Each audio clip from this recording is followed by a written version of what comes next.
What's the meaning of barbiturate?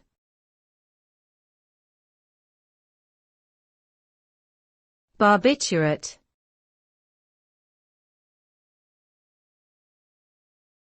Barbiturate.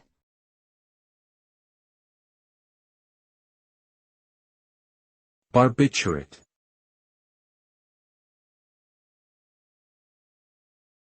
Barbiturate.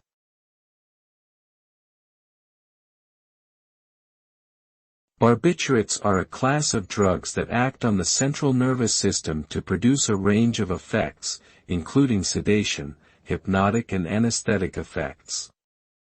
They were first introduced in the early 1900s as a treatment for anxiety and insomnia, but they have since been largely replaced by benzodiazepines due to their high risk of overdose and addiction. Barbiturates work by enhancing the activity of a neurotransmitter called GABA, which slows down brain activity and produces a calming effect.